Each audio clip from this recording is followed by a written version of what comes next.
Hey guys, it's Nina Hart, president of the NNBA, and I'm super excited because Casey is not available to do the live stream today with me. Casey's normally here. She's our member coordinator for the NNBA. So I have with me today the other dynamic duo, my partner in life and business and crime. This is Jetty, my husband. Hello. And we thought we would do this live together today since Casey wasn't able to be on. And we would talk about overcoming the fear of failure. And, I talked about this at the NNBA when I did my first, I think it was my first ever speaking gig, or the NNBA and NADANA, the National Director of Nurses Administration conference. I did both of those, my first speaking events in 2022, and I spoke about this topic at both of them. And I did a little different version for entrepreneurs versus directors, but we had kind of been through a lot up to that point, and so thought we would just come on and talk about that a little bit. In 2020, if you don't know my story, you now get to hear, this is like the full circle story because I only tell my part of it, right? Like if you're married and you're a wife, you tell your part. And then like when your husband's in the room, the story evolves and changes maybe a little bit, or maybe that's just me. Maybe a little more truth comes out. Yeah, right. Maybe a little less biased version of the story you're about to get. So we moved to Hawaii for my dream job as a hospice CEO. It was very apparent to both of us that we were supposed to do that. I think we didn't have no disagreement or discussion that job was like what we were going to do. We were going to move to Hawaii for me to take this job. So we did that. We got there in November of 2020. And I hated the job. I hated that job immediately. It was so miserable. It was awful. It was like this weird, uncomfortable 1 hour drive each way. I was gone from like, I don't know what, 6:30 to 6:30 every day. Yeah. Every day. And then on call, for the rest of the time. So my dream job ended up being a nightmare, but I didn't say anything. I don't think I said anything to you about hating it. Maybe a little bit. Just like, yeah, probably so. Really? I think you did. I don't remember. I remember not sharing that I hated it. Yeah. So maybe You're not afraid to share that you hate I'm not afraid to share that I hate things, but I don't think I really opened up to the full extent of how miserable I was immediately at that job. Right. But it was only a couple weeks. Yeah, I'd been there for like 3 weeks. I hated it by the time the orientation was done. Yeah. Before orientation was done, I hated the dream job. Shocking, right? You know that? Have you seen that meme of Snoop Dogg and he's like in the car, like with this nasty face, or maybe he's crying, and he's like me sitting outside of the job that I begged God for. That was me. That was me literally sitting outside evaluating my life choices after like the first 3 weeks. And so 5 weeks in, they fired me. And I remember telling Jetty, I think they're going to fire me. And I remember you saying, they're going to put you on the board. This is a promotion. And me saying like, I know what promotion feels like, and this isn't it. Like I knew it was bad. And they didn't give me a reason. They just let me go. And I had heard of this kind of stuff happening. I've been in leadership in corporate for a long time. I've heard of people getting walked out. I've had people that I worked with get walked out by corporate and things like that. And I knew that something bad was about to happen. And so I went in, had the meeting. I was like completely just floored. They couldn't even give me a real reason they were firing me. They just said, you're not going to remain in this position. We're letting you go. And I remember just like saying, wow, over and over and over again. All I could say the whole meeting, wow.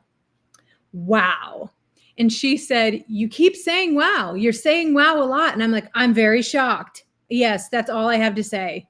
I'm very shocked. I feel like you have no grounds to be doing this to me at all. Like I was pissed. Like I was not happy. I've never been fired a little backstory, like my whole entire career has been like moving up and more responsibility and high performing, like one of those people who like does really well at their job. So I never ever had a job where I didn't do well. And like that recognition is really important to me. Now I have to get it from him. Yeah, she likes gold stars. I need a gold star to say like, look what I've done here. I need that gold star for myself. Seriously, I have to have that. Like, it's very important to me. And so I don't know if anybody else on here like gets their satisfaction from their job. Hey, Lakeisha. But that's me. So I needed that like validation from my job to like tell me that I was doing well and that I was successful. And that's literally how I defined success, was through my job. And so when my job no longer gave me success and would not give me that gold star and like literally took that star back from me and gave me like a red X, like, meh, you're fired. Yeah, that was really super painful.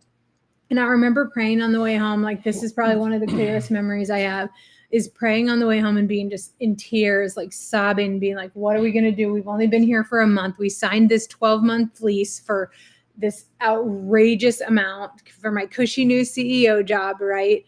And I remember praying and asking God, like, what do I do now? And he said, listen to Jed. And it was the worst possible answer I could ever, like the why, God, anything but that. And it was very clear, like, my answer was to listen to Jed. And so I went home and listened to Jed, and Jed said, we didn't come here for this job.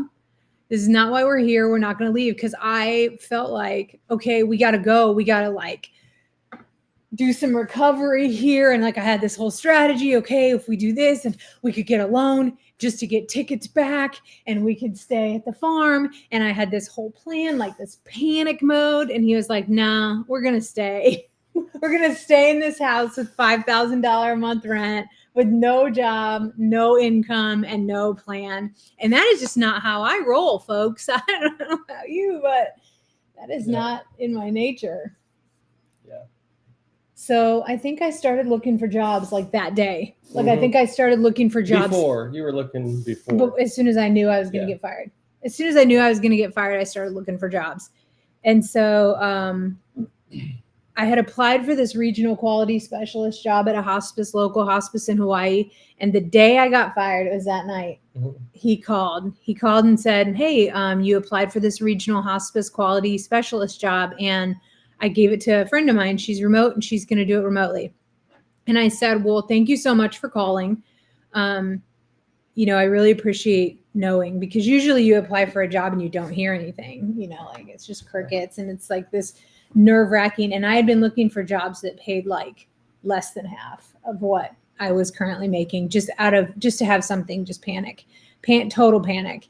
And so he said, I'm just curious why you're applying for jobs. It says that you started this executive position at this hospice like a month ago. I'm just wondering why you're applying for jobs now.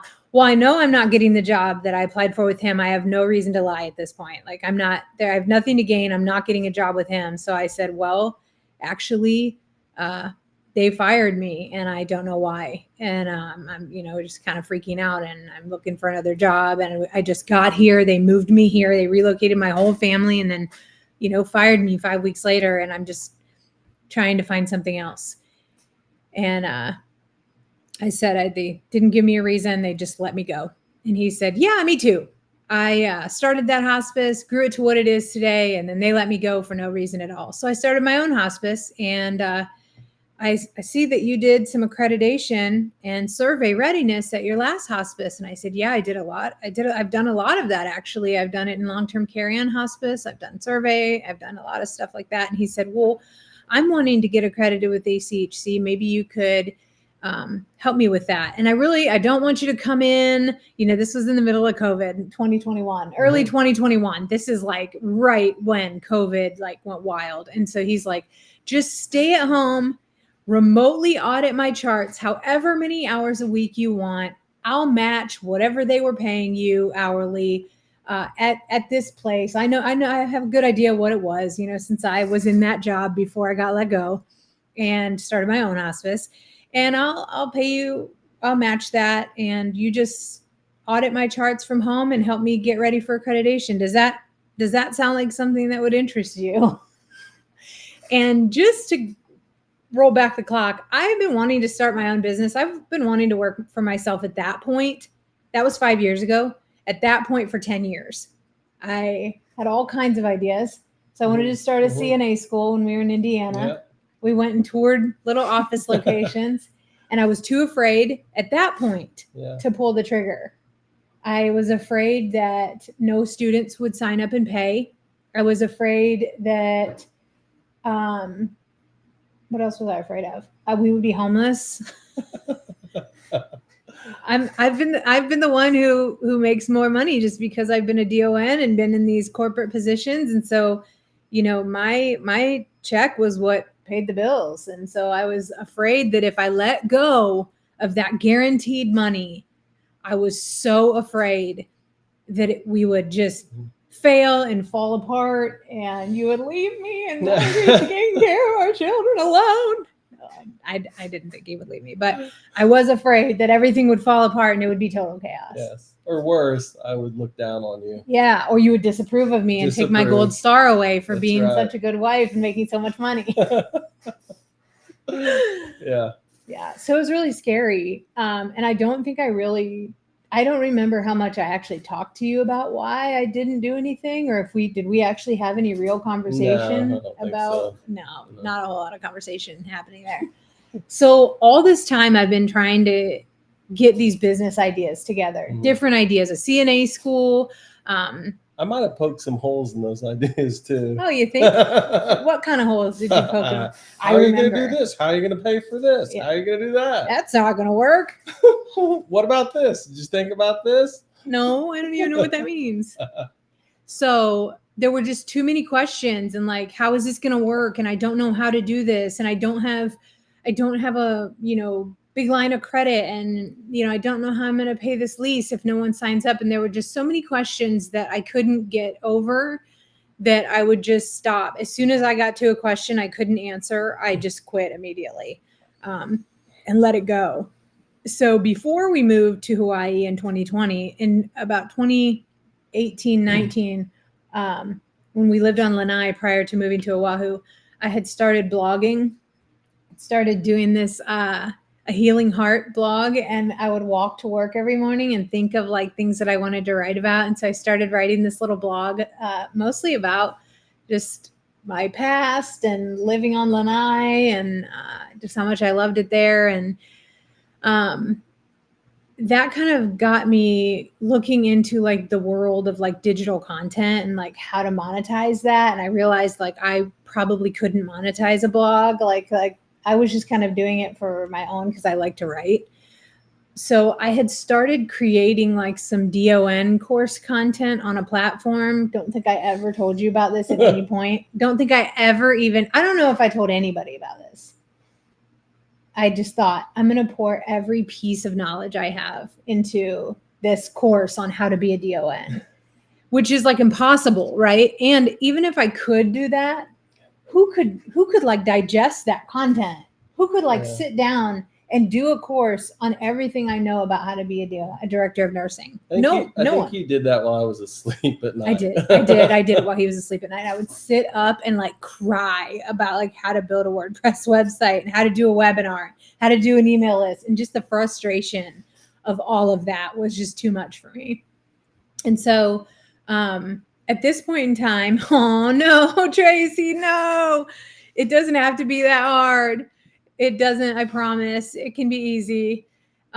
Just keep working through it. It doesn't have to be hard. But so finally, when all this went down, back to 2021, I started consulting as a survey readiness accreditation consultant, independent contractor for this guy in his hospice. So got fired. He hired me on as a consultant. So I got fired in January. By February, I had a contract with him, and we had, I think, 6 weeks with no income, which sounds really terrifying. And I'm not really sure how that worked. But whatever the case, I was making so much money from him. I think I was working like 24 hours a week, just auditing his charts from my house in my leggings on, going to the beach when the kids got home from school. It helped that he didn't take any taxes out. Right. Yeah. When you work for yourself, you take out your own taxes. So I will say I don't recommend necessarily the way I did some things at first, right? Like seriously, I just want to say this. When you are like overcoming like serious personal difficulties and barriers, like you just got to go with it, right? Like you got to give yourself some grace. I did not do things right, right? Like me starting my business, I didn't even know there was a luxury tax for a solid year. In Hawaii, there is a GE tax, general excise luxury tax on businesses that I didn't know existed and did not pay for over a year, for 18 months. We had 18 months of back taxes from Hawaii, from luxury taxes that I had no idea. So overcoming failure means you're not going to get it right the first time. I just want to say that. You're not going to get it right. It's not going to be perfect. So just let that idea go. So then I started like exploring like business coaching and mentoring and like growing this business that I finally had my own business. I'm finally working for myself. I dove into the NNBA. I signed up for the NNBA conference. It was virtual that year because of COVID. I joined Jason Duprat's breakout session on course creation, and all these things started coming together. I started looking at putting my courses together again. And I had a coach tell me, like, why don't you take all this stuff that you made that you already have and just like throw it in a folder and sell it? Because I was like, I have this course I started, I worked on forever. I never told anyone about it. It's not finished. It's so much. I'm trying to do everything. I'm trying to make it perfect. I'm trying to put everything I've ever known in one course, right? Which doesn't even make sense. And she's like, why don't you just take some of the forms you made as a DON and some of the survey tools you made and just throw them in a folder and see if it helps other DONs? And I'm like, yeah, I like that idea. So Memorial Day weekend, 2021, I took 20 forms that I had made as a DON, just audit forms and education tools, PowerPoints that I made myself for nurses and for survey readiness. And I put them in a folder for $27. And I put it out on a DON Facebook group and said, hey, these are tools that I made as a DON, put 10 years of my life into, and they're in here for $27, and I hope they help somebody out. And when I woke up on Memorial Day, that after the weekend was over, I had sold over 100 of them. I think I had made like $3,000 and in a weekend. And I think that at that point I was like, let's go. This has something to it. This has some substance, right? Exciting and terrifying at the same time because PayPal said you were a fraud. PayPal, I got so many. You're right. I got so many sales in such a short amount of time on a PayPal account that had never sold anything before that PayPal locked my account, said it was fraud, and wouldn't give me any of my money. But I did get that money because I pulled it out immediately and was like, oh no, transferred all the money out. So I did get my $3,000, but that's why I hate PayPal. So that's why I don't use PayPal if I don't have to. But so that kind of started me on like the digital content creation and like all the ideas and possibilities of what I could do. And then what's funny is that this is like the perfect definition of me and why I overthink everything and can't do anything. I probably talked to 25 CEOs of long-term care facilities about this staffing program I was building, pitching this staffing program, building it out, spending all this time on what it would look like while I am being paid as a hospice accreditation consultant. All these no's from long-term care CEOs that don't want to pay for staffing. While I'm being paid as a hospice accreditation consultant, I am trying to find clients in something completely different that no one wants to pay for. Yep. Why? Why are you doing that? Don't do that. I'm being paid for something. There's a need there. Hey, someone needs hospice accreditation. No, I'm going to try and sell staffing to long-term care who doesn't want to pay for anything. So don't do that to yourself. Now that seems very stupid. I feel very stupid that I spent that whole entire year pitching to CEOs, doing presentations. It was a good learning experience. I value that time. I don't think it was a waste. I learned a lot. I gained a lot of connections, great connections. I put myself out there. So that was like a really good thing. That was the first time I've ever like tried to sell anything like that. So it was a great learning experience to be pitching this to companies and talking to CEOs and, you know, building rapport. But it's a simple lesson that like you're trying to do something that's not working. And it's like, hey, why don't you pivot to what is working, to what someone is actually paying you for, right? Like it's a definite need that someone's willing to pay for. Yeah.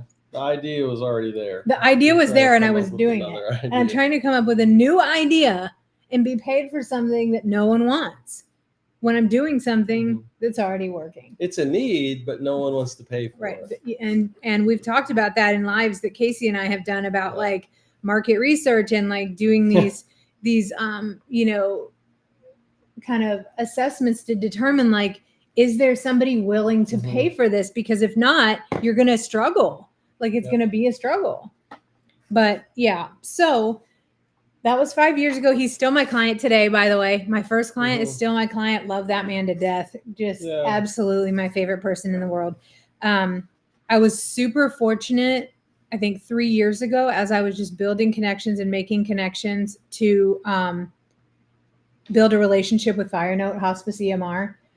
I absolutely love their team. They're so special to me, but they have been amazing partners. And that really helped me like lean in to the compliance side of things and like understand how to help hospices with their documentation and with EMRs and, you know, those like technical components. And so I really started to get into the tech a little bit, which was like cool for me because I really enjoy that, really enjoy working with them and like understanding how what we document works a certain way and how we can improve. And I love their software and I just love their team. So that's been an amazing thing. But all these things came out of that failure of me losing my job. Yeah. All these amazing things that have happened, none of them could have happened without me being fired. And so, you know, I think a big part for me is realizing like I would not have let go of that job on my own. I would not have quit because I thought I was stuck there in that job. We had moved all that way. I had, you know, all these kids needing me. Yep. Obligations. And you could not have pried that paycheck out of my cold dead hands. Just so you know, there was no situation where I would have been like, this is the perfect time to start my own business during COVID, lockdown, moving to a new state across the Pacific Ocean, you know, with all the stakes higher than they have ever been in my life to just lose everything. I mean, there's no situation where I would have done that at that time. I think the severance and non-compete thing really just cemented it in there that we had to. I forgot that. Stick it out. I forgot to mention that. So in that being fired, this really awesome company who cares so much about people and their families gave me $0 of severance. So what they offered me was a 2-year non-compete. So 2 years of not working with any hospice in the country for one. Hawaii. Was it Hawaii? It was Hawaii. Yeah. It was within their area of doing business. Yes, so but California. They had Montana, California. That's right. So it was like maybe the western half of the country. It was a really stiff non-compete for someone who's worked for your company for 5 weeks, right? Like that was like the most absurd, insulting thing I think I've ever seen in my life. Yeah. So 1 month of severance pay for 2 years of not working for any other hospice.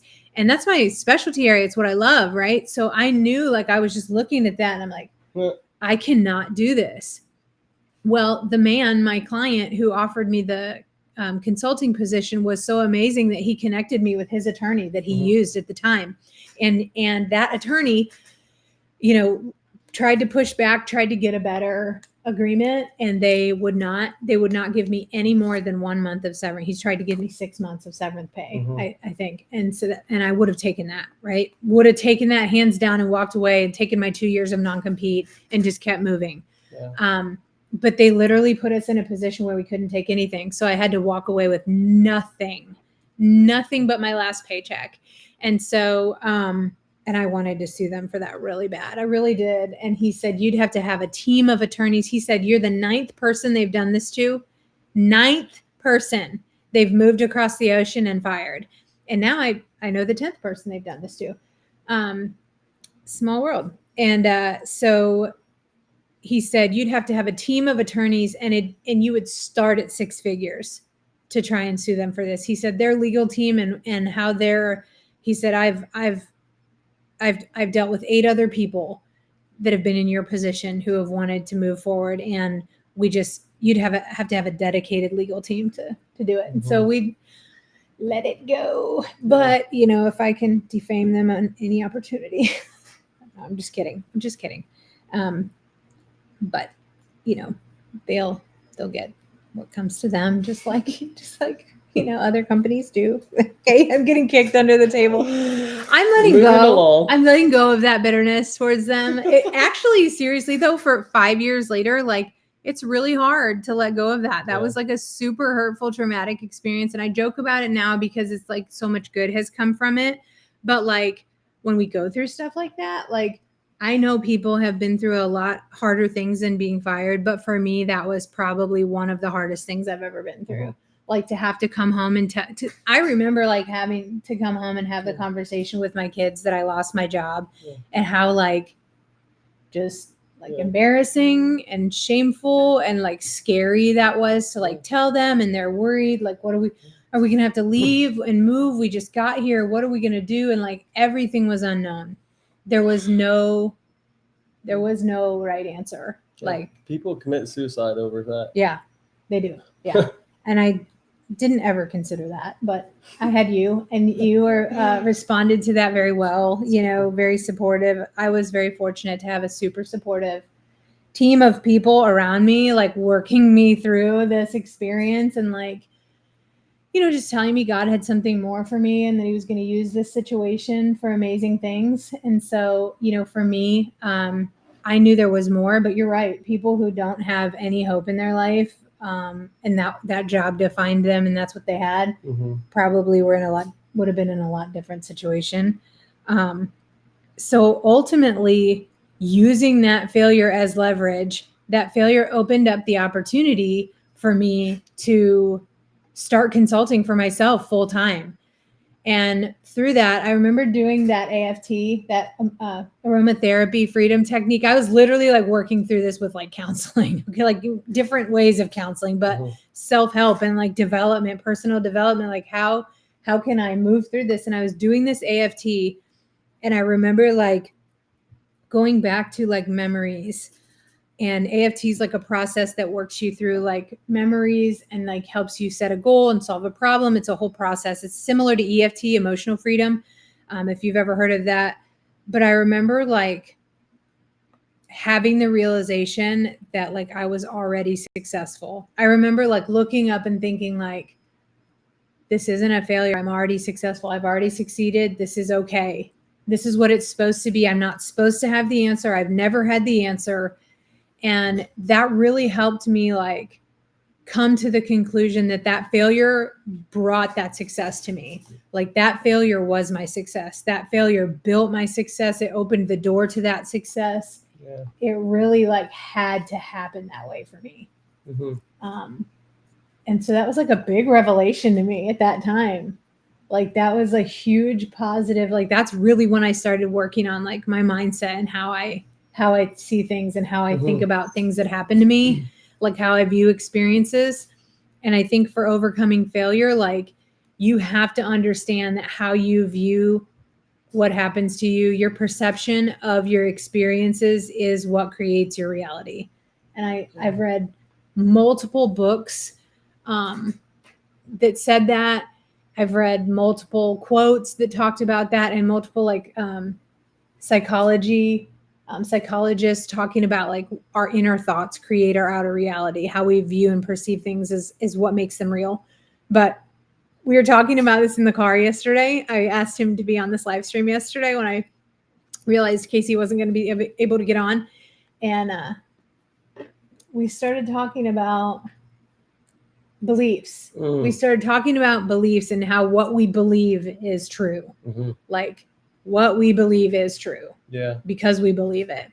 Whether it's real, whether it's real or not. Yeah, whether it's real or not. Yeah. We believe it to be real, and we're so convinced that it's true that nothing could change that. So if I believed I could not make enough money without having a paycheck, that was the bottom belief of me not making the CNA school and me not starting consulting and me not doing any of the things I did. The root foundational belief of that was that I wouldn't make enough money to let go of my paycheck, that my paycheck would always be more than what I could make at my own business. And I know you probably don't want me to say numbers, so I'm just going to say like a bunch more is possible than my 6-figure DON salary. Like we have blown that out of the water. Yeah. Like I will say that a week in February, we made more than I've made in most months of my life. Any month? Yeah. In February, I made more in a week than I have ever made in a month, I think, before that. Is that right? Yeah. Okay. So it's very possible that your beliefs are holding you back, is what I'm trying to say. If you believe that you're making the most you can make at your job, and that's holding you back from something else. Like, I'm not saying there's anything wrong with having a paycheck or like making what you're making. Great. That's wonderful. But I'm saying if you believe that's the best you can do, that belief is keeping you playing small for sure. Because I remember even like saying the words to you at one time, I will never make more than $50 an hour. I remember being a DON and not making $50 an hour. Yeah. My first DON job, I made $27 an hour as my first DON job, right? You rounded up to 28. 28. I rounded it up, 28. Well, I remember like having the conversation with Jetty, like, man, I'll never be able to make $50 an hour. And then I made $50 an hour. And I was like, oh my gosh, I am making my DON job in Hawaii was my first six figure job. And I remember saying, I don't think I'll ever be able to make more than $50 an hour. Yeah.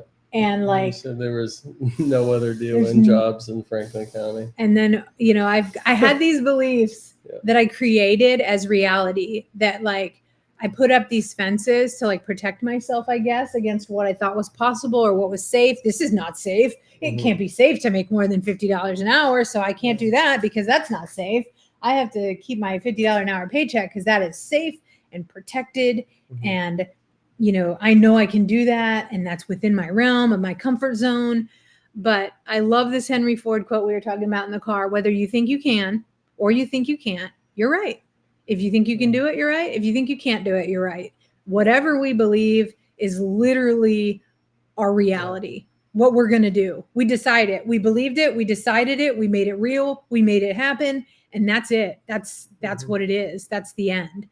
And I think people don't realize one of the things that I've talked about a lot is that failure actually costs you money. The fear of failure costs you money. So not being willing to fail costs you money. So if you're holding back because you don't want to spend $100 to do something, maybe that's costing you $10,000.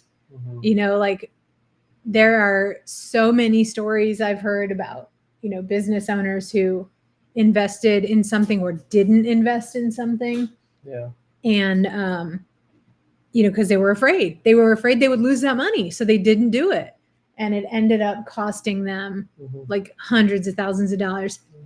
The 3 feet from gold thing that I was showing you. So when I did my speech at the NNBA in 2022 on overcoming the fear of failure, I played a YouTube video. It's called 3 Feet from Gold.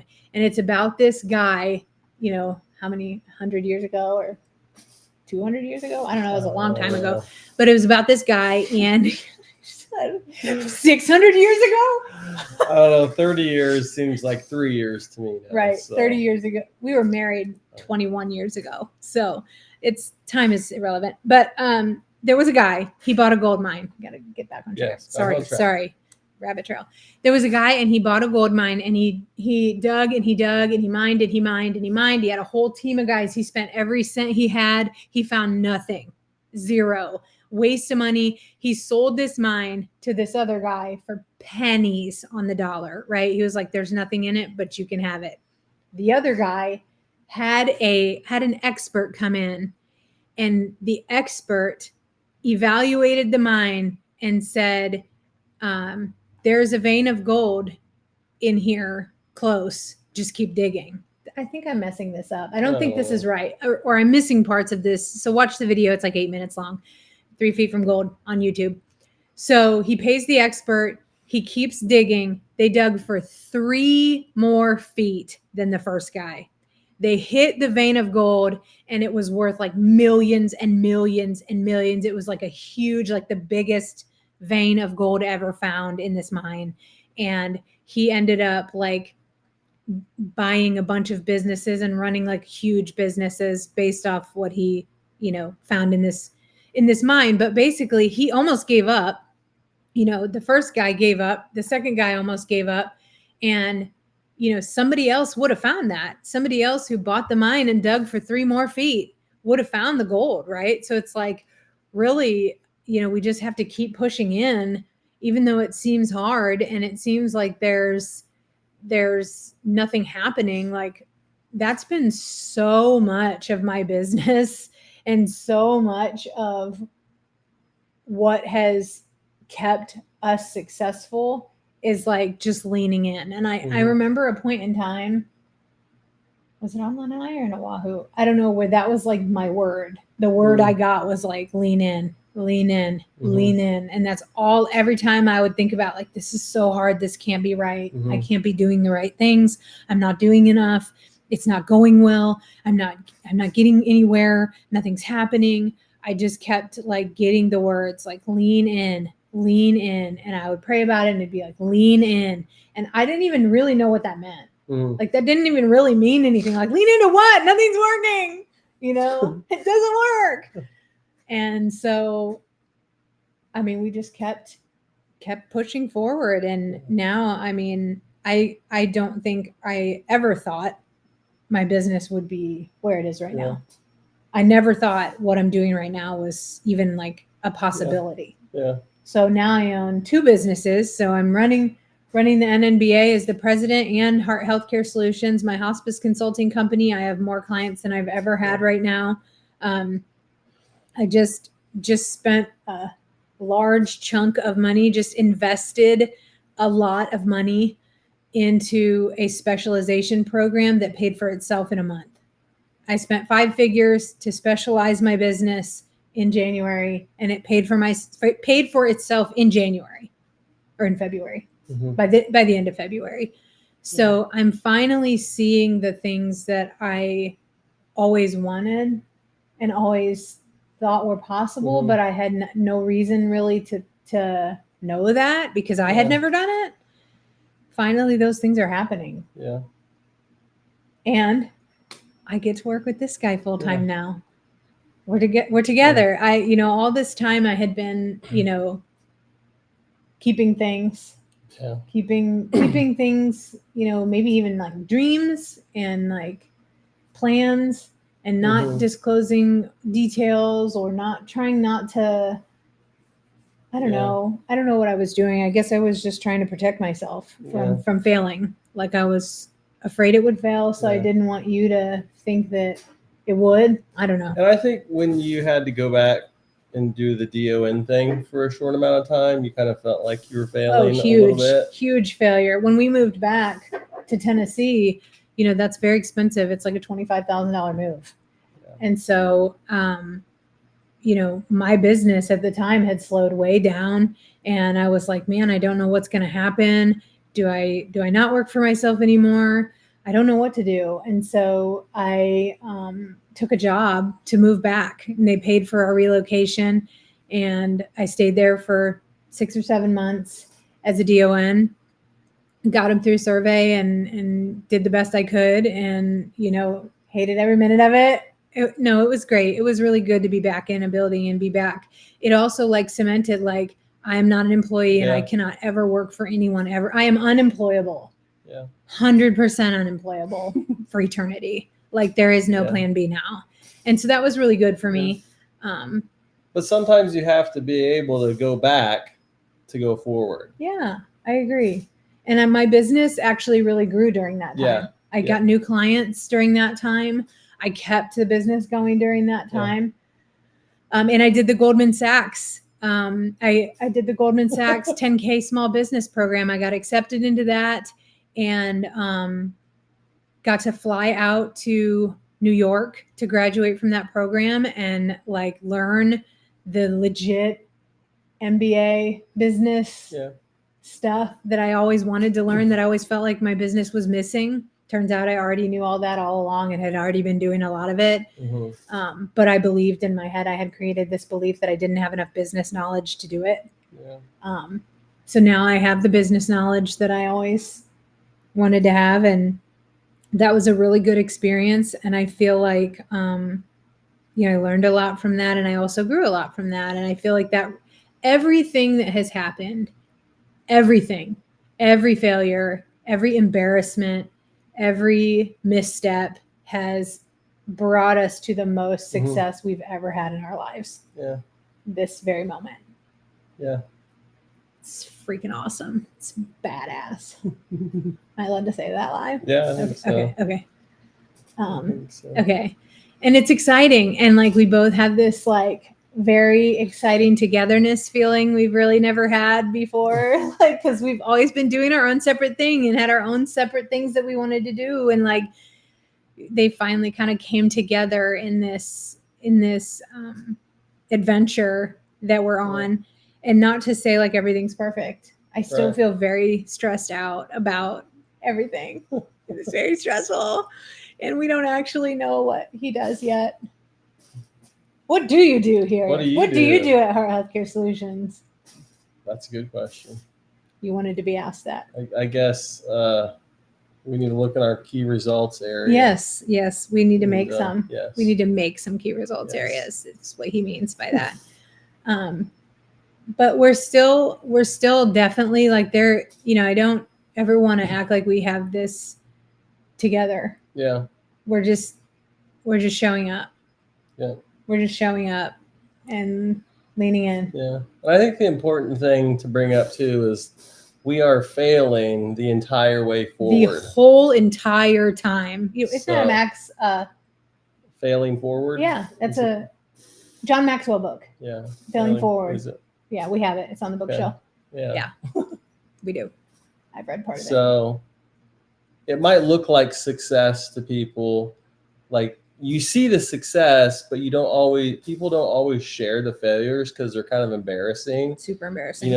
Owing thousands and thousands of dollars in taxes and back taxes. And super embarrassing. Having to go back to a DON job and work for someone else. Absolutely miserable. And being bossed when you don't want to be bossed. Not bossable. And so those kind of things, it's part of it.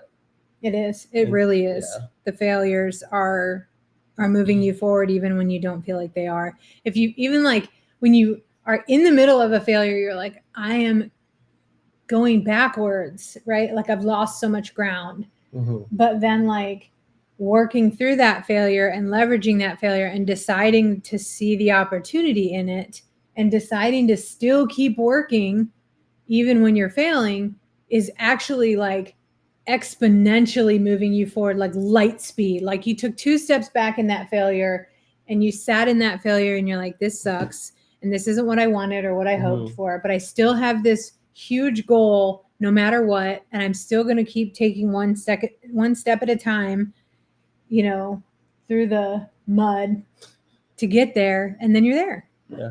And then you look up and you're like, wow, I'm there. That's it. The end. We're there together. We're there together. So, Natalie, thank you. I'm so glad. Hopefully this encouraged somebody today and you felt like you got something out of this and I didn't overshare. So apologies if I did. I don't know I don't really understand what that means. So I'm not really good at like determining when the line of oversharing is. Yes. So I hope that this was encouraging for you and that you took something away from this. And, you know, I really do think that failure is required. I don't think it's optional. I think it's a required part of success. And a lot of people recognize that are highly successful people recognize that failure is not optional. It is a part of success. And they use failure as a growth tool to measure. And I'm actually reading a book, The Gap and the Gain. It's a really good book. And it's about seeing yourself in the gain instead of the gap. This is the last thing I want to say. I love this book because it's all about perspective and how you view your situation. He talks about measuring backwards. So for us, we are measuring backwards. We are looking at where we are now compared to where we were last year. And we're light years ahead of last year. We paid off all of our tax burden. We paid off all these things. We took over operations of the NNBA, and we talked about on the way to Chattanooga the other day. We went through 90 days. 90 days, 1 year, 3 years, 5 years, and 10 years. And we looked back and we each said 3 things that we gained, wins, 3 wins from each of those time periods over the last 10 years of all these wins that we've had. And it was awesome. It was really amazing, like what we've accomplished together and like how far we've come. And instead of like, we could have spent that whole trip like talking about how like things aren't good enough and I'm not happy with this and I wish you would do this and the business isn't doing this and we're not seeing this and I don't have what I need and like there are those things that we could have spent that time on. But you have to start in the present because we tried to start 10 years ago. Yeah, that's too hard. What happened 10 years? Who were we married 10 years ago? Who were we 10 years ago? Yeah. But I think like the gap and the gain has really reminded me that staying in that positive mindset is so important for growth. Like you cannot just sit there and think about how this is not working or it just will keep not working. Yeah. So I think it's really, really important to measure backwards, look back at how far you've come, look back at the wins that you've had, look back at all these things. And then where do you want to be in a year? Use those things to where you want to be in 3 years and 10 years. Like we talked about how we want to have multiple houses and we talked about, how we want to help people and how we want to grow and things we want to do. And, I think it's really important to focus on that. One of the quotes in my slide deck from the NNBA presentation I went back and looked on today was, everything you want is on the other side of fear. And it's like, you have to be able to work through that. You have to be able to like overcome that gap in order to move forward. Yeah. That's it. That's it. The end. Thanks, guys. Thanks for joining us today. We love your comments and just, hearing if this was helpful, hearing your stories of overcoming your failures. I really love hearing that. I love talking to nurses and other entrepreneurs that, have been through failures and come out on the other side. It's always uplifting. It's always exciting to hearing about your successes. So thank you for watching, and we'll see you next Tuesday. Bye. Thanks for joining. Yes.